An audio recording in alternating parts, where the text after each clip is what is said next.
Last week when we connected, we got to learn what worship was and how worship isn't just solely a musical experience and how we don't just worship God, but we can worship other things.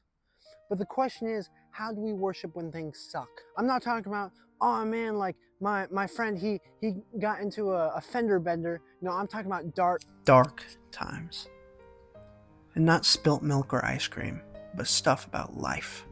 The reality of the goodness of life and how it is awesome and everything is great until someone picks you up and it feels like you get kicked in the gut over and over again and you are hopeless and disappointment and despair.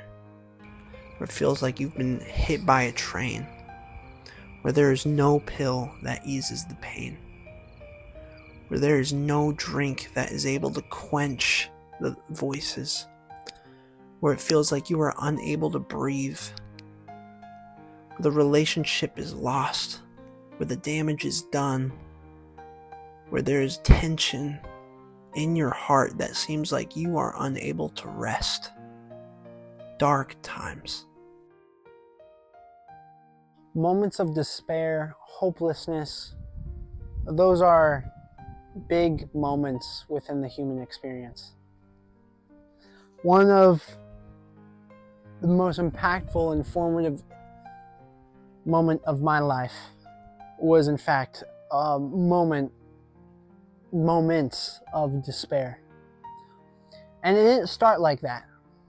Initially, it all started with an invitation to go to a trip to Hawaii. I've never been to Hawaii before. It was going to be my first time.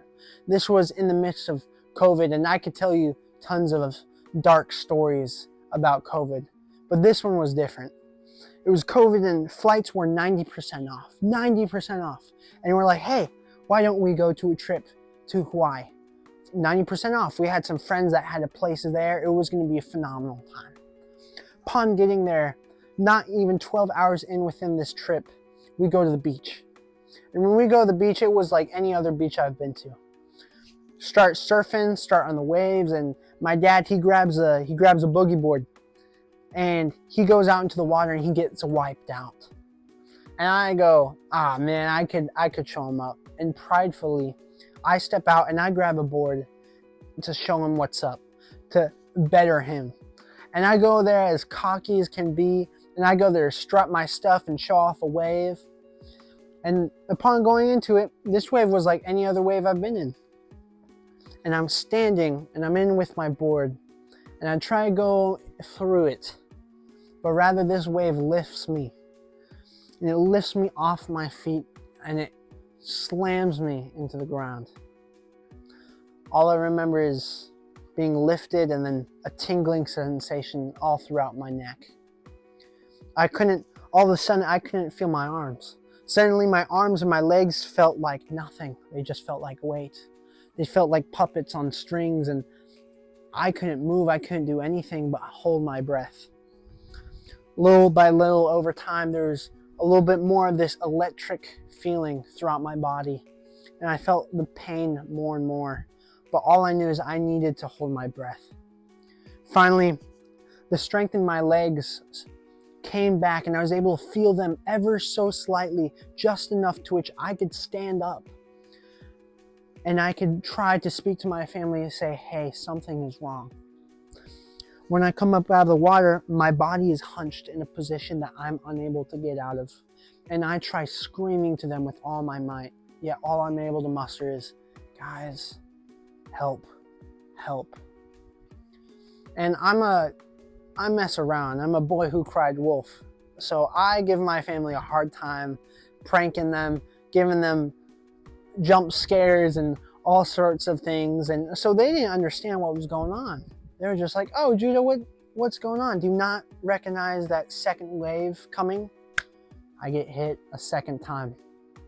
And this time I'm just holding my breath. I'm just hoping, I'm praying that someone is able to get me. And finally, they do. I'm lifted out of the water. And 3 ambulances and a life flight later, I'm transferred from one hospital to another, one ER to another, one ICU to another, until I'm finally in Honolulu, Hawaii. And this is midnight. This is New Year's Eve. And this is midnight of New Year's Eve. And I'm in an MRI where a doctor tells me, Happy New Year.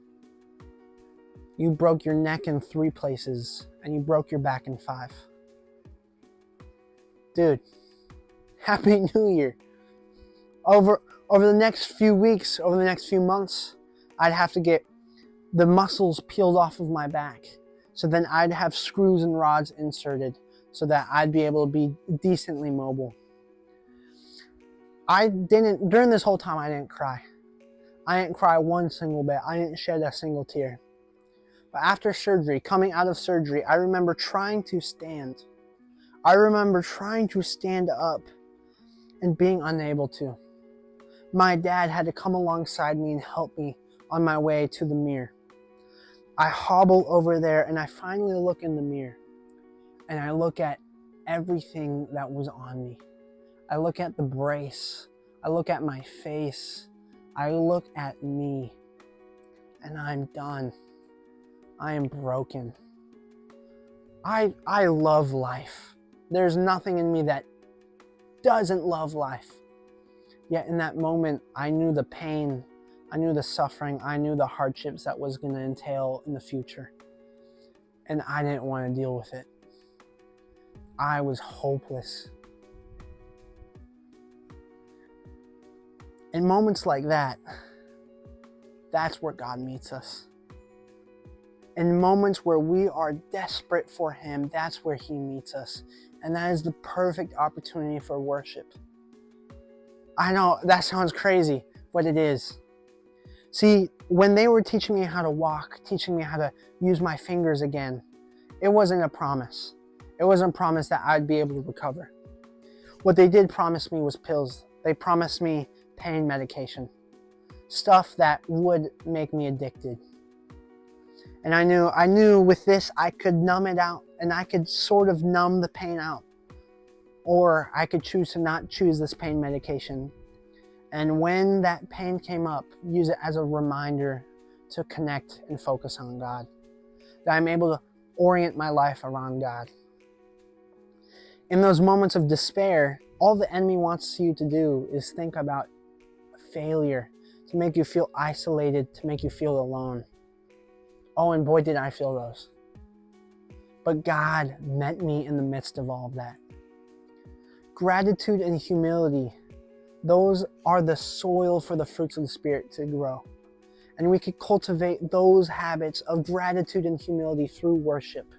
And what a better time when everything is justified in your moment, in your life right now, where the pain and the darkness is just too much to bear. What a great opportunity to worship with gratitude and humility. Give them praise to the Father for all that He's done in your life. And trusting that He's got you in this moment just as much as He had you in the last and in the next. So going forward, when it comes towards those hard, dark moments, when everything seems just like a failure, like it's so hopeless, so full of despair, may you take it as a moment to walk with God, to worship Him full-heartedly, knowing that, man, this moment sucks. God, help me use this trial and strengthen my faith. Use this trial and help me worship You. Help create a spirit in me of worship, posturing my heart towards You and others in intentionality, so I may love You and Your community more.